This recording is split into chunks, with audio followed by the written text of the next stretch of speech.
Welcome to the Magick Kitchen Podcast. This time in the Magick Kitchen, Leandra and I are in the Magick Kitchen for another edition of the Kitchen Witch's Hearth, Yule edition. Yeah. I'm Leandra Witchwood. And I'm Elyse Wells.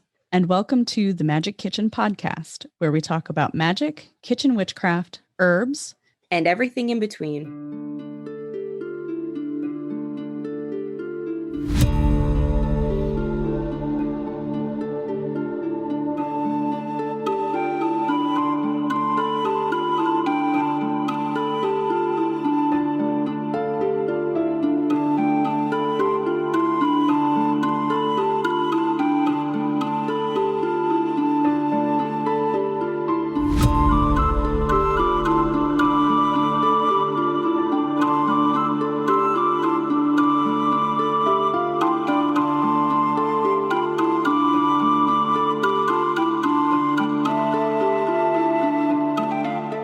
The Magick Kitchen Podcast is funded and supported by the witchwoodteahouse.com, offering a variety of hand-blended loose leaf teas as well as loose herbs for all of your ritual, spell work, wellness, and everyday enjoyment needs. If you would like to support this podcast while sipping a great cup of tea, head over to the witchwoodteahouse.com and find the magic that's in store for you. And this Yule, we are celebrating with a simmer pot. And we're doing this in two ways. We have one simmer pot, traditional, on the stove. So if you don't have a special pot for your simmer pots, that's okay. You can use any pot you have. The other one is this adorable little guy, which we're going to edit this together as a video for you to see it. It's a tea light underneath of an actual cast iron cauldron that Leandra has. I love it. Stunner. I love this little guy. It's my favorite. And this is the one I use all the time. So if you're ever watching the videos, either in the coven or when I'm doing a live, this is usually in the background somewhere. Burning. No, I'm like, I know this guy. Yeah, you know this guy. You've seen it. So, and then I have a bunch of herbs that I brought with us, including my mulling spice. Oh, nice. Which is available in the Witchwood Tea House. That's what it's called. But I brought a variety of different herbs for us to play with. So we can do two different pots. I have lavender, I have cinnamon, I have motherwort, which this one is really nice. I'll talk about them. Worked with motherwort. Love motherwort. Bay leaf, of course. Alfalfa. Allspice. Apple, because, you can see it's like stuck. Oh, it's the real deal. It's the real deal. And rosemary. And then these are cloves that are from my stash. So we get to experiment. We get to have fun. Yeah. And we're not following a recipe. We're not following anything written down. Fully intuitive. Leandra brought all the herbs. I am bringing the water, I guess. And the space. And the space. And provided the kitchen part of the Magick Kitchen. But you've got the magic. I've got the kitchen. We both got the magic, but you gotta have the stove. So when I'm doing, this one is starting to simmer. So this one is ready to be added to it. To be, this one is still cooking. Yes. But this is the typical way that we think about doing a simmer pot. When we are doing one, put it on the stove, let it simmer, put your ingredients in, and then just let them kind of scent the house. And it usually is central to the kitchen, where if you're doing something like this, which this isn't hot yet, when you're doing something like this, you can put it in the living room. You could put it in the bedroom. So some interesting, fun things about scent is our sense of smell is our most developed organ. It's developed before we're born. So it's one of the first ones that is developed. So as we age, as we go through life, it becomes centralized to our nervous system. It becomes centralized to our memory. Think about how many times you've smelled something you're like, oh, that reminds me of blah, blah, blah, insert whatever it is here. And so when we use our sense of smell in magic, we're tapping into that deep subconscious level of intent, deep subconscious level of memory and action. So that's why I like to use scent. And I was talking to many people at Samhain Fest about my next venture in my herbalism journey is medicinal aromatics. So this taps right into that. So that's what we're tapping into. Yeah, so, the new incense people. Yeah. Smells so good. I think, what was the one I was obsessed with? The chai? The chai, yeah. And I think the Enchanted Forest. Yes. Oh, yeah. Love that one. Yeah, those are two of my favorites too. Actually, one of my favorites was the Autumn Vibes. That one was so good. You said that one smells like a campfire. It does. When you burn it, it smells like a campfire, yeah. Which is great, because when you're craving a campfire and you can't have one. Like when I lived in Greece, you cannot have fires. No, you can't, because it's too dry. That sucks. Yeah. So, what would you like to start with? So, well, let's tell them what our intention is. So the Witch's New Year is traditionally Samhain. We think of it as happening there in end of October, beginning of November. But the reality is, too, this is the end of the calendar year. Yeah. And as people start to think about resolutions for January, we have a whole episode a couple seasons ago about why we don't do New Year's resolutions and how we do them differently instead. So I do encourage you to go back to that one as you're looking ahead to your 2026. But for 2025, we wanted to do something to kind of commemorate all of the things we're grateful for that happened this year. Yeah. So that's really how I'm going to follow my intuition of what to add to the simmer pot is, you know, as I'm grateful for something, I'm going to throw something in there as an offering to the universe. I mean, a simmer pot's cool because you've got the fire, heating it, the water, being water. You have all elements here, earth with the herbs and air with the steam as it flows through your space. So it's really sending out into your space the energy that you want. So I don't think I would ever do a simmer pot for like baneful workings, because wouldn't you indoors? Like you would just be bringing it. Depends on what you define as baneful. So if you're talking execration magic as a general, I would use a simmer pot for banishing and cleansing, which is technically baneful magic. Technically. Although we don't normally think of it that way, but it falls into that classification of execration magic, which is baneful magic. Yeah. So I would use it for clearing, cleansing, banishing, that sort of thing. Sending a hex or a curse. Hexing, cursing, that's a whole different ball game and how you treat it. Because a binding, you think of that as containment. So I would move it down to the earth. I'd bury something before I would send it up into the air. Yeah. I mean, but there's some different ways to do that. There's some different ways to, if you wanted to, you could. I wouldn't recommend it. It wouldn't be my first choice. All right, we're going to pour that in there and go about 3/4 of the way up. Yeah, that's good. Okay. That's good, because we're just going to do a small one. We're not going to do a big one. I'm going to boil them over. Yeah. So I think today we're going to focus more on gratitude and then drawing in. Yeah. Which can be, we can also focus on releasing things that are getting in the way. That's perfectly fine. And especially if we open up the windows and that sort of thing and let the releasing go out. Or after we're done, the releasing part can be taking the cooled liquid, the cooled herbs and everything, and burying those in the ground. Oh, I like that. That's where I would go with, if you're sealing it in any way to either manifest in a different way, to compost, to let the earth take it over. That's what I was going to say, is we can definitely compost these bad boys. We've got a great compost thing going on. My husband is obsessed. So we have like 3 different ways we're composting to see which is most effective, all kinds of cool stuff. Good. Okay. So yeah, we will definitely be giving this back to the earth, which is really fits the theme, because it's gratitude. And then how are we building on the gratitude we have for what has happened to move forward into the new things, to bring the renewal of what needs to happen. Right. So letting compost is the perfect metaphor for that. Yeah. So what do you want to start with? Okay. So if you have questions about them, pick them, and I will give you some insight up to their use or their purpose. Okay. How you can use them. Let's start with the classic. Okay. Rosemary. So rosemary, of course, for cleansing, protecting.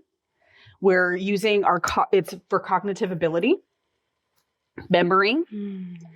And this one is really great, almost as an all-purpose herb. Like we would use maybe a quartz. I think I'm going to use rosemary too. First start with cleansing. Oh yeah, wait, we can both do our own simmer pots. We can. Oh, that's so nice. In tandem. So as it hits the water, you'll start noticing that the scent comes out. And if you really want to escalate that, you can crush it in your hand. Any herb, any spice, you can crush it in your hand. I'll do a little more of that. Yeah, go ahead. That's a big pot. And for me, rosemary, I always think of the Victorian language of flowers. And I think of the remembrance and I think that's why I wanted to start with it, because I want to remember that, you know, I'm grateful for this year. I'm grateful that I've had 2 books published.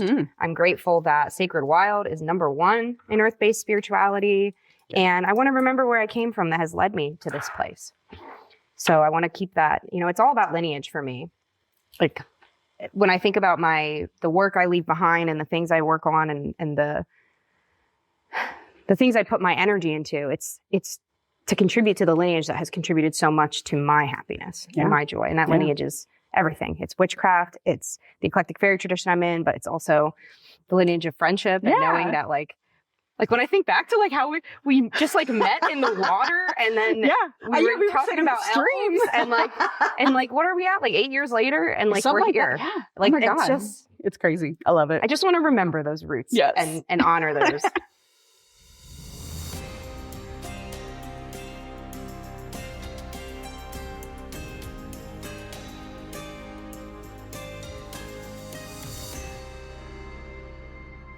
Imagine leaving your feminine wounds behind at the temple of a goddess, walking in the footsteps of ancient priestesses.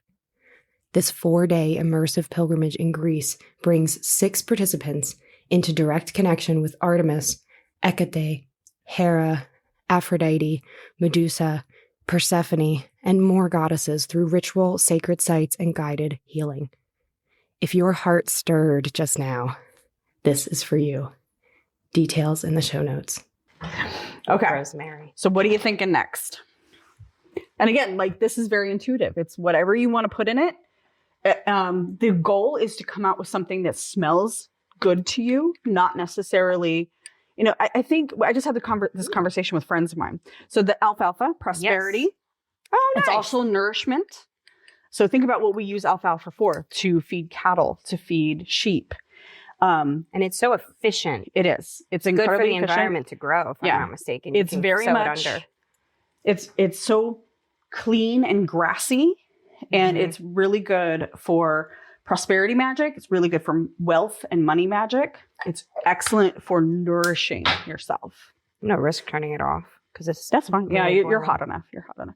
And this is an example of like if it's boiling too much or simmering too fast, you can turn it down. You can turn it down to low.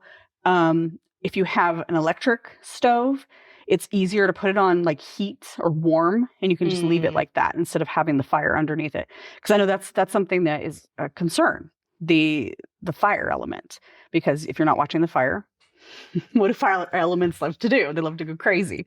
So this one, you might want to keep an eye on it as long as you're burning the candle. The tea light one. The tea light, yep. And I would recommend only using a tea light with something small like this, because a bigger one can cause it to boil, and you don't want it to necessarily boil this way. Mm-hmm. This one can simmer. This one, I would just leave it to heat. Yeah. Yeah, I'll add some juice if it looks cool. Yeah. The other thing I was thinking about the alfalfa is when you did your Chiron wound workshop at Temple Fest, alfalfa was mine. Yeah. For Virgo. Yeah. Yeah. So that would be definitely one you want to work with. Yeah. That's funny. I just picked it, but yeah. There's the intuition there. What's next? So we did our clearing. Mm-hmm. We did basically our protection with the rosemary. Bringing in prosperity. So gratitude for the prosperity. Gratitude can be apple. It could be allspice. It could be lavender. Some apple. Yeah, apple is a good one. Also, my nose wants to smell some apple. I love apple. Yeah, apple's a good one. Did you cut and dry these? No. I buy them pre-cut and dried because I ain't got time for that. Yeah. But the place I buy it from, they are a small independent farm that I buy them from. So, oh, that's nice. I'm very, very specific about my ingredients.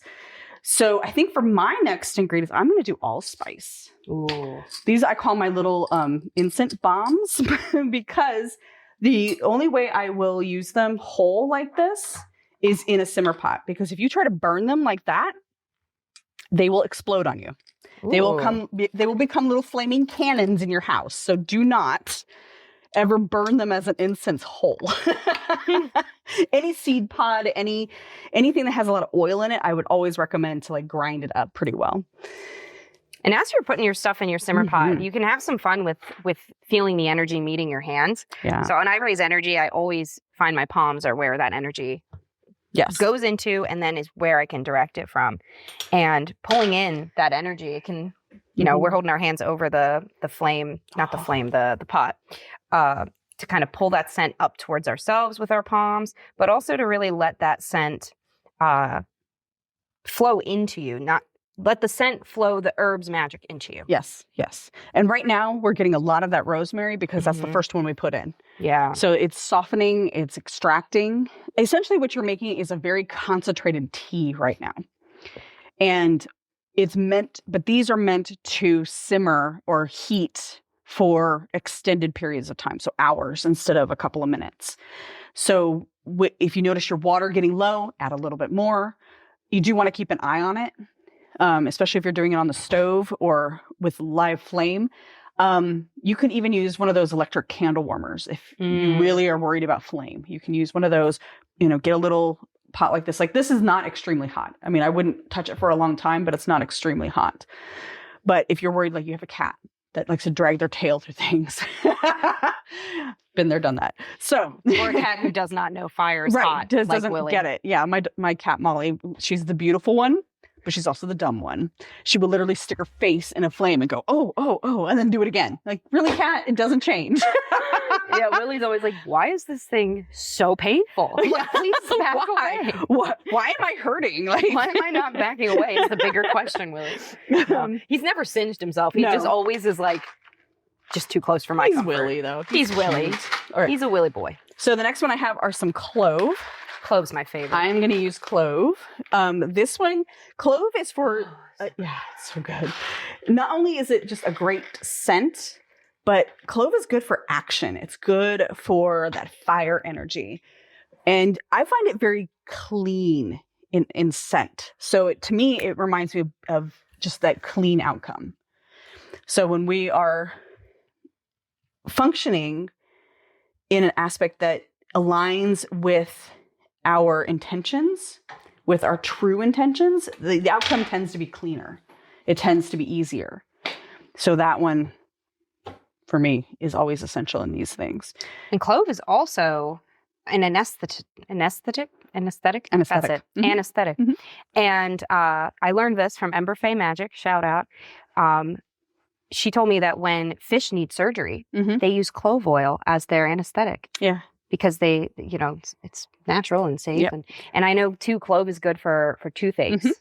So just be careful. It can burn. So if you're if you're not diluting it with another oil, like like olive oil or avocado, it can burn. It's not burning you, but your nerve endings are going, whoa, and it feels like it's painful. But and I think that's part of its power. Like you were saying, it's clearing.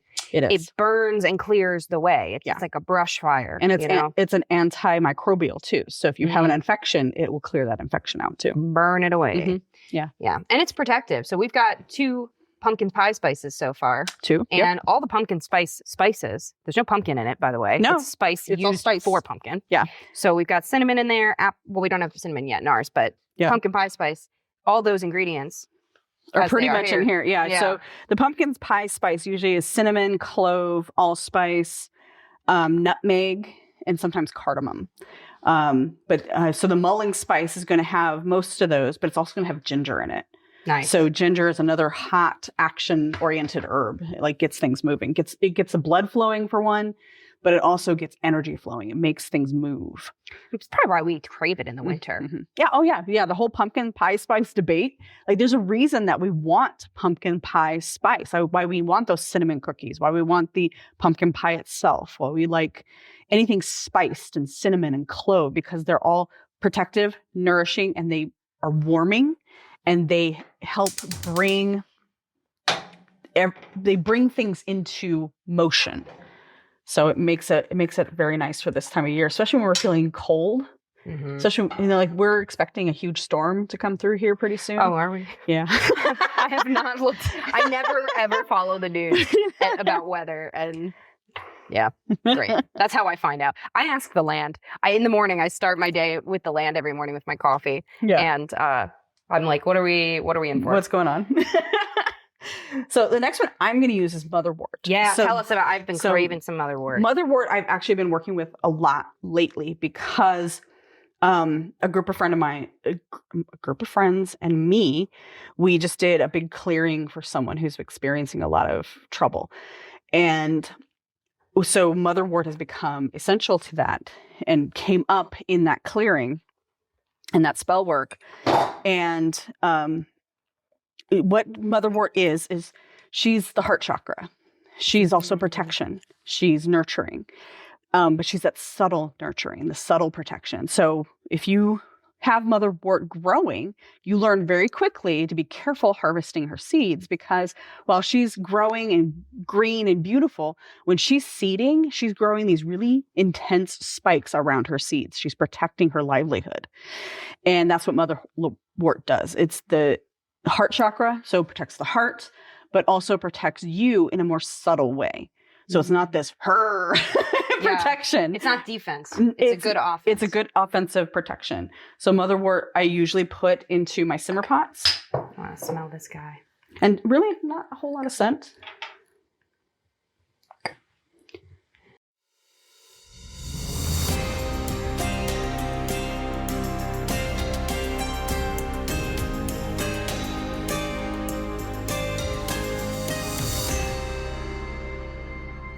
Hey there, witches. Leandra here. I hope you will join me for a free event. This is my Yule gift to you, a free live event, 2 days, December 18th and 19th, where we are going to dive into some kitchen witchery. Check out my website, leandrawitchwood.com, to sign up. Blessed be.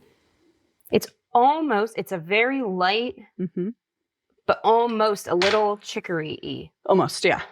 A little bit. Which is sort of licoricey, but it's not really licoricey. And you can drink motherwort. A little bit woody, a little bit, like licorice root, maybe. Kind of, yeah. Just very subtle. Definitely not a star anise, but subtle.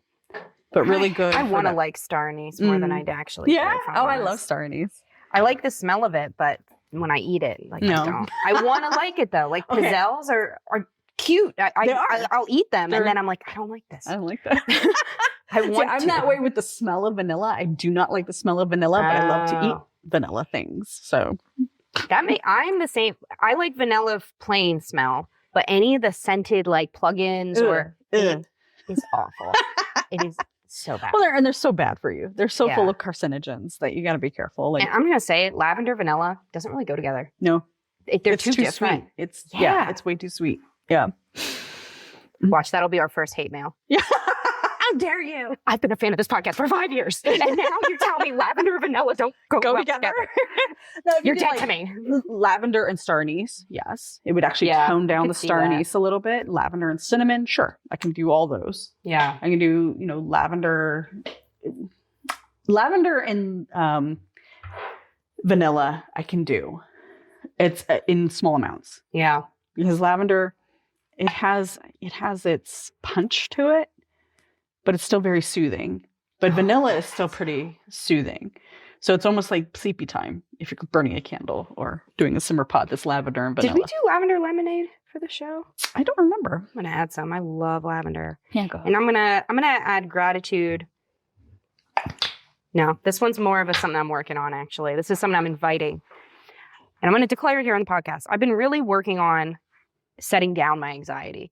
Like for years, like I've been diagnosed with used to call it high functioning anxiety. I think they have a different word for it now, but it's the kind of anxiety that makes you very productive. Yeah. So I've always seen it as a gift.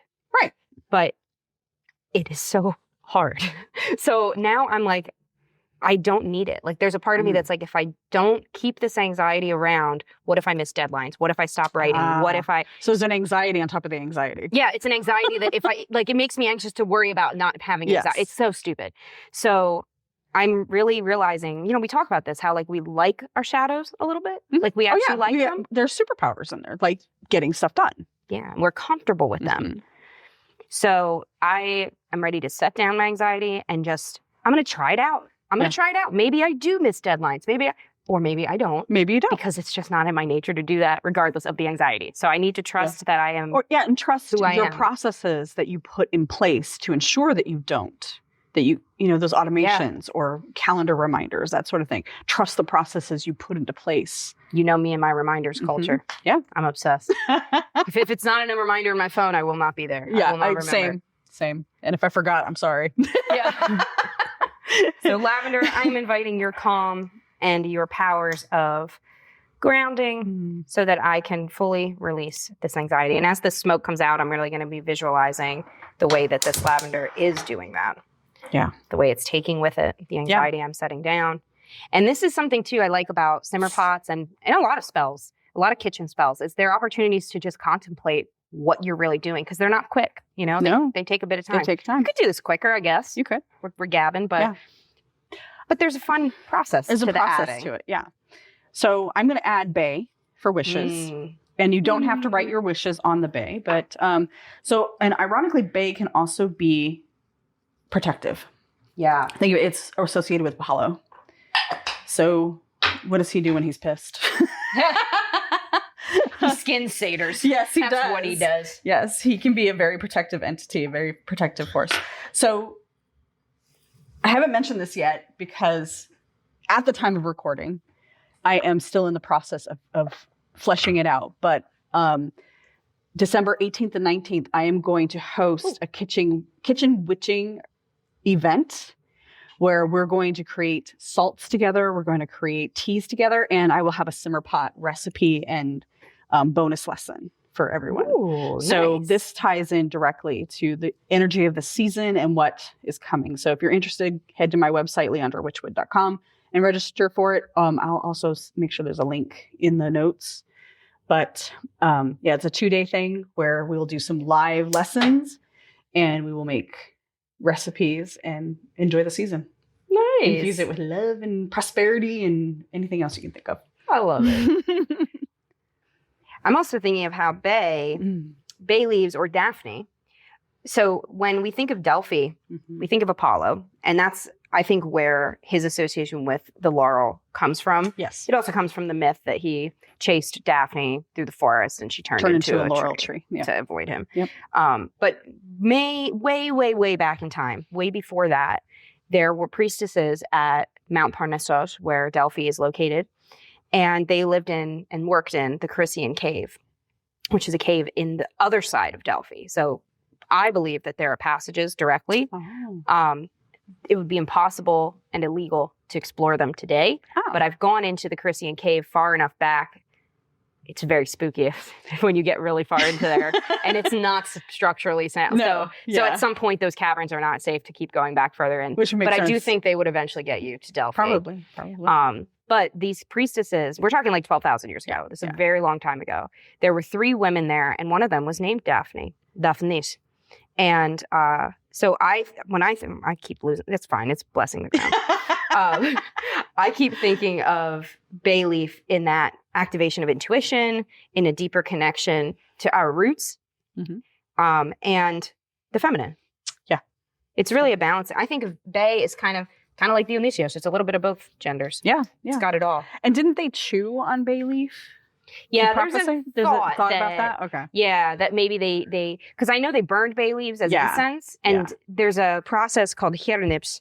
It's a lustral cleansing process that the ancients would do with salt from the sea, preferably water from the spring, and seawater. If you have seawater accessible, you don't use salt water. You just add the seawater to the spring water, and then you burn some herbs and douse them in the water. Oh, yeah. So that water then is what you use to cleanse yourself before ritual, before prophecy. So we know they used bay in that. Yeah. So we don't know if they were also chewing on them. There's also like parsley's hallucinogenic, right? But it takes a while. Like it does. Don't worry, it takes it's not a lot. going to happen at at the you're going to get sick of parsley before you're going to hallucinate. Yeah. But I do like when you see those ancient Greek like braziers, those huge braziers, incense burning things, like. Okay, maybe if you threw enough parsley and bay leaf in there, it'd be a good time. The whole for plant, everybody. you just dump. Actually, I'm going to add nutmeg. I have some go for it. here. Yeah, I didn't bring nutmeg. So right now the kitchen is classic. smelling amazing. Yeah, the classic McCormick, and that's fine. Like seriously, like whatever you have in your kitchen is fine for this, and you don't have to have anything specific that you go out specially buy. I almost forgot to show you guys this. I have a wood burn spoon that I have had for literally, I got it at Fairy Fest at Spoutwood. So that's how long ago we're talking. Probably 14 years maybe. I don't know. But I only use this, not just for simmer pots, but I only use it for magic. So when I'm in the kitchen, and shout out, this is from Dawn Hunt, who is a Temple of Witchcraft teacher and graduate. Nice. Yeah. Excellent. Cucina Aurora. Okay. I don't know if she's, I hope she's still going. She was great. I have like 3 of her books over there. Nice. She was one of my like first inspirations for kitchen witchery many, many years ago. So I think it's helpful to when we're stirring our simmer pots, think about what we're inviting, moving it clockwise. And then if we're banishing anything or releasing something, I'm releasing anxiety, I'm going to move it counterclockwise and release that. And I'm going to invite the calm. Because we've talked about this a lot. Sorry to harp.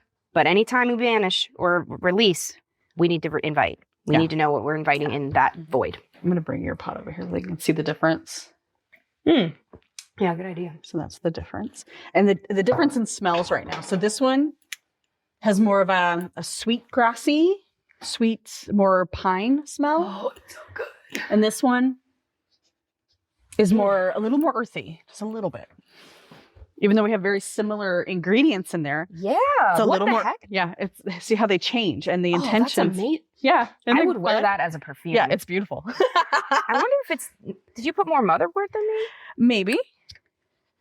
It's wild. There's definitely some magic to it because I don't think we've put that much different. No, I mean, I didn't put the apples. That's where the sweetness comes in yours. And I put nutmeg. Yeah, I put a little bit of nutmeg, but not a whole lot. So really, it's mine's just more Christmassy smelling, but yours is literally like that would be a great.